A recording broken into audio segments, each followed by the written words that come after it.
Well, that's how the 12th of September, the second day of PAX Australia 2019, began. I had a good time last year, which I did a video about, and it's time to do one again. Hello, I'm Viddy of ViddyOGamesForFun, and welcome to this vlog. Enjoy. As you may have seen in my unscripted update video uploaded a few days before this, I decided to prioritize carefully what I was going to do, because I only had for one day to go.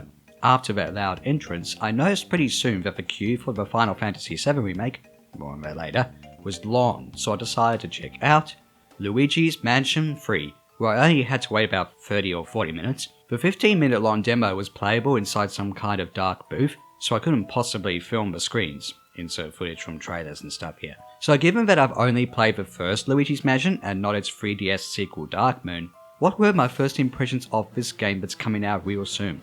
Honestly, pretty solid. To an extent, it was not much more than what was generally seen in promotional materials in regards to gameplay, but it was fun to actually play it. There were several rooms, one after the other, to explore, with what seemed to be a similar method of progression and exploration to the first game. Again, I haven't played Dark Moon and am only vaguely aware of its mission structure and exploration that didn't seem to sit well with fans. The controls were taught to me very quickly, and I only had a little bit of trouble with them, making an easy puzzle hard to solve until I had some help from an assistant in the booth. You push down the left control stick to activate the green Luigi, which seems to be imperative for puzzles. You use the triggers to activate the vacuum cleaner and the A button to use the flashlight on ghosts, as well as pull ghosts and objects, including the move where Luigi slams the ghost all over the floor, and the Y button to aim some kind of suction thing in order to pull objects, such as a ghost shield. You also use the right control stick to aim the light and stuff, which was very similar to the first game. Actually, I haven't played that game for years. Also, the graphics are nice and charming, though with my hearing aids under headphones it was a bit hard to tell how good the sound was. Though Luigi and the ghost seemed fine, plus the music seemed either quirky or sinister. I am definitely going to get Luigi's Mansion 3, and this demo has convinced me, if I wasn't otherwise. Because I had quite a bit of time between Luigi's Mansion 3 and lunch, I had a good chance to play more indie games than I did last year. There were games that were point-and-click adventure games, puzzle games, multiplayer, 2D and 3D platformers, maybe even multiple genres fused together.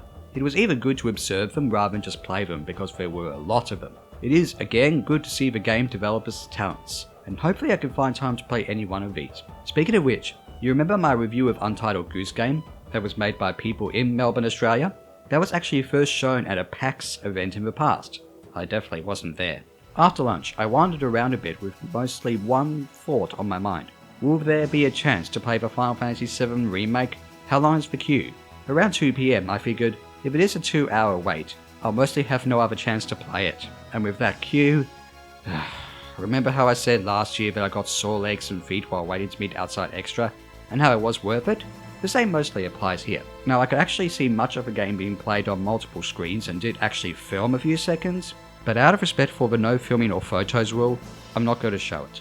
Didn't stop me from filming Kingdom Hearts 3 and Smash Bros. Ultimate last year though. If that probably is... Wait, why is it... Or has someone turned on the turn-based system? Yeah, I think you just can like hit X or something to... Or maybe that's still not turn-based, but they're still pausing to switch between... Those of you who have seen trailers and stuff may, much like with Luigi's Mansion 3, have a solid idea of how the Final Fantasy VII Remake looks, sounds, and plays. The 20-minute-ish demo consisted of Cloud and Barret going to the reactor and then taking on the Scorpion boss. Very similar to the original. But the combat system is very much overhauled and is, as you may know, real-time more so than or instead of turn-based. Because of this, it took me a bit of time to understand it, almost to the point of using potions to heal and getting dodge, dash and guard button placements mixed up. But I got the hang of switching characters and using special moves, including Cloud's still cool limit, fairly quickly. And I guess I actually managed to beat the Scorpion boss in one attempt in contrast to the original, because the original had the attack while its tail is up thing, which you're not supposed to do, plus it's poorly worded, phrased and translated. The boss fight took a bit longer, however, which may be a pattern for much of the battles in the finished game, almost regardless of whether they featured in the original or not. Also, the voice acting was in Japanese. I thought it was going to be in English, no matter how laughable it may potentially be. Not much to say about the graphics here, other than it surely looks nice, where it can be easily compared to Advent Children. The original Final Fantasy VII on PlayStation is the only Final Fantasy VII media I've indulged in. Look, this remake is surely not going to be as good as the original, but I'm still going to get it. It would have been surprising if a demo made me say, to loosely quote Cloud himself, not interested. There was very little of a story in the demo, such as the moments of the reactor, and of course there is the episodic releases and the fact part 1 may only take place in Midgar, but that's for another video that I may do closer to the game's release in March 2020. It's time to start wrapping up this vlog, because the Final Fantasy VII Remake was the last game I played at PAX. I was hoping Cyberpunk 2077 would be playable, but it just seemed to be a presentation at 3 PM, which I would have missed while being the Final Fantasy VII queue. Doom Eternal seemed to require booking sessions to play, or perhaps it had been fully booked, and I didn't necessarily have the time or energy to play Pokemon Sword and Shield to decide whether I really want to play it or not. Maybe it's extremely similar to past Pokemon games anyway. I also didn't go to any discussions or lectures or panels or whatever you want to call them. This is mostly why it is better to go for more than 1 or even 2 days, which would be tiring.